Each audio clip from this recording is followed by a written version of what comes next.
ವೀಕ್ಷಕರಿಗೆ ನಮಸ್ಕಾರ. ವಾಂಗಿಬಾತ್ ಉಪ್ಪಿಟ್ಟು, ಇದನ್ನು ನಾವು ವ್ರತಕ್ಕೆ ಸಹ ಉಪವಾಸ ಇರ್ತೀವಿ, ಈರುಳ್ಳಿ ಬೆಳ್ಳುಳ್ಳಿ ತಿನ್ನಲ್ಲ ಅನ್ನೋ ಸಹ ಮಾಡ್ಕೋಬೋದು. ಈರುಳ್ಳಿ ಹಾಕಿ ನಾನು ಮಾಡಿದ್ದೀನಿ, ಮಾಮೂಲಿ ನಾನು ಹೇಳ್ತಾ ಇದ್ದೀನಿ ಅಷ್ಟೇ. ಮಾಡ್ಕೊಳ್ಳೋರಿಗೆ ಒಂದು ಬಾಣಲಿ ಇಟ್ಕೊಂಡು ಈ ಒಂದು ಉದ್ದ ಬದನೆಕಾಯಿ, ಮೈಸೂರು ಬದನೆಕಾಯಿ ಅಂತಾರೆ ನೋಡಿ, ಮೈಸೂರು ಬದನೆಕಾಯಿ ಯೂಸ್ ಮಾಡ್ಕೊಳ್ಳಿ. ಕ್ಯಾಪ್ಸಿಕಮ್ ಇದ್ರೆ ಕ್ಯಾಪ್ಸಿಕಮ್ಮು, ಈರುಳ್ಳಿ, ಮಾಮೂಲಿ ಹಸಿಮೆಣ್ಸಿನ್ಕಾಯಿ, ಉಪ್ಪಿಟ್ಟಿಗೆ ಏನು ಯೂಸ್ ಮಾಡ್ತೀವೋ ಅದು. ಒಂದು ಬಾಣಲಿ ಇಟ್ಬಿಟ್ಟು ಚೆನ್ನಾಗಿ ಹಸಿಮೆಣ್ಸಿನ್ಕಾಯಿನ ಮೊದಲು ಚೆನ್ನಾಗಿ ಹುರ್ಕೊಳ್ಳಿ. ಆನಂತರ ಸಾಸಿವೆ ಜೀರಿಗೆ ಮಾಮೂಲಿ ಹಾಕ್ತೀವಿ. ಇದಕ್ಕೆ ವಾಂಗಿಬಾತ್ ಪುಡಿ ನಿಮ್ಮ ಮನೆಯಲ್ಲೇ ನೀವು ಮಾಡ್ಕೊಳ್ಳೋದಿತ್ತಂದರೆ ಅದನ್ನಾದರೂ ಹಾಕ್ಕೊಳ್ಳಿ. ಇಲ್ಲ ನಾನು ಜಾಸ್ತಿ ಮಾಡಲ್ಲ, MTRದೇ ಯೂಸ್ ಮಾಡ್ತೀನಿ ಅಂದರೆ ಅದನ್ನೇ. ಇದಕ್ಕೆ 1/1 ಈರುಳ್ಳಿ, ಈ ಒಂದು ಮೈಸೂರು ಬದನೆಕಾಯಿ ಅಂತೀವಿ ನಾವು, ಸೀಮೆ ಬದನೆಕಾಯಿ ಅಂತಲೂ ಸಹ ಅಂತೀವಿ ನಾವು. ಇವನ್ನ ಸಣ್ಣಗೆ ಉದ್ದುದ್ದು ಕಚ್ಚಿಟ್ಕೊಂಡಿರ್ತೀವಲ್ಲ, 1/1 ಸ್ವಲ್ಪ ಎಣ್ಣೆ ಜಾಸ್ತಿ ಹಾಕಿ. ಇದು ವಾಂಗಿಬಾತ್ ಉಪ್ಪಿಟ್ಟು ತುಂಬ ಚೆನ್ನಾಗಿರುತ್ತೆ ವೀಕ್ಷಕರೇ. ನಿಮಗೆ ಸೀಸನ್ನಲ್ಲಿ ನೋಡಿ, ಈಗ ಅವರೆಕಾಳು ಸಿಗುತ್ತೆ, ಬಟಾಣಿ, ಇದೆಲ್ಲ ಹಾಕಿ. ಕಡಲೆ ಬೀಜ ಅದು ಯಾವುದು ಈ ಒಂದು ಅವರೆಕಾಳು ಸೀಸನ್ ಮುಗಿಯೋವರೆಗೂ ಯೂಸ್ ಮಾಡೋಕ್ಕೆ ಹೋಗಬೇಡಿ. ಇಲ್ಲಿ ಸಿಗ್ತಕ್ಕಂಥ ಸೀಸನಲ್ಲಿ ಏನು ವೆಜಿಟೇಬಲ್ಸ್ ಇದೆಯೋ ಅವನ್ನೇ ಯೂಸ್ ಮಾಡಿ.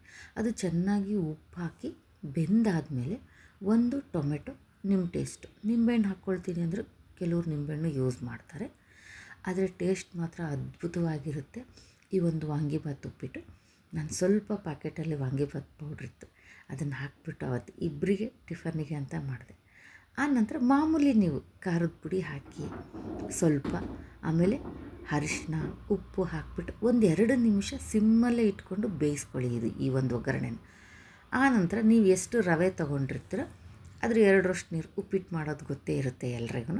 ಇದನ್ನು ಹಾಕಿಬಿಟ್ಟು ನೀರು ಹಾಕಿ ಚೆನ್ನಾಗಿ ಕುದಿಯೋಕೆ ಬಿಟ್ಬಿಡಿ. ಅದು ಒಂದು ಕುದಿ ಬಂದಮೇಲೆ ನಾವು ನೋಡಿ, ಆವಾಗ ಒಂದು ಸರಿ ಟೇಸ್ಟ್ ನೋಡಿ, ಉಪ್ಪು ಖಾರ ಏನೂ ಬೇಕಾಗಲ್ಲ ಅಷ್ಟೊಂದು, ಯಾಕಂದರೆ ವಾಂಗಿಬಾತ್ ಪುಡಿಯಲ್ಲೂ ಇರುತ್ತೆ, ನಾವು ಒಗ್ಗರಣೆಯಲ್ಲಿ ಇದರೆಲ್ಲ ಹಾಕಿರ್ತೀವಲ್ಲ ಖಾರದ ಪುಡಿ, ಆಮೇಲೆ ಹಸಿಮೆಣ್ಸಿನ್ಕಾಯಿ ಇರುತ್ತೆ. ಈಗ ನಾನು ಒಂದು ಲೋಟದಲ್ಲಿ, ಚಿಕ್ಕ ಲೋಟ ಮಾಡಿದ್ದೆ, ಅದರಲ್ಲಿ 2ರಷ್ಟು ನೀರು ತೊಗೊಂಡು ಈ ಒಂದು ಮಾಮೂಲಿ ಬನ್ಸಿ ರವೆನೇ, ಮೀಡಿಯಮ್ ರವೆನೂ ಹಾಕ್ಕೋಬೋದು ನೀವು, ಅದು ಇನ್ನೂ ಚೆನ್ನಾಗಿರುತ್ತೆ, ಸಣ್ಣಗೆ ತುಂಬ ಚೆನ್ನಾಗಾಗುತ್ತೆ. ಎಲ್ಲಿಗಾದರೂ ಮಾಡ್ಕೊಂಡು ತೊಗೊಂಡೋಗೋಕ್ಕೂ ಚೆನ್ನಾಗಿರುತ್ತೆ ವೀಕ್ಷಕರೇ. ಇದು ಸಿಮ್ಮಲ್ಲೇ ಇಟ್ಕೊಂಡು ಈ ರವೆ ಹಾಕಿಬಿಟ್ಟು ಚೆನ್ನಾಗಿ ಇದನ್ನು ಬೇಯಿಸಿ. ಈ ಟೈಮಲ್ಲಿ ಎಣ್ಣೆ ನೋಡ್ಕೊಳ್ಳಿ, ಇನ್ನು ಸ್ವಲ್ಪ ಬೇಕು ಅನಿಸಿದರೆ ಎಣ್ಣೆನೋ ನಿಮ್ಮ ಟೇಸ್ಟು ತುಪ್ಪನೋ ಹಾಕಿ ಚೆನ್ನಾಗಿ ಕೆಳಗೆ ಮೇಲೆ ಮಾಡಿ ಸಿಮ್ಮಲ್ಲಿ ಇಟ್ಬಿಟ್ಟು ಸ್ವಲ್ಪ ಹೊತ್ತು ಬಿಟ್ಬಿಡಿ, ಅದು ಚೆನ್ನಾಗಿ ಬೆಂದ್ಕೊಳ್ಳುತ್ತೆ. ಆನಂತರ ಸ್ಟವ್ ಆಫ್ ಮಾಡಿಬಿಡಿ.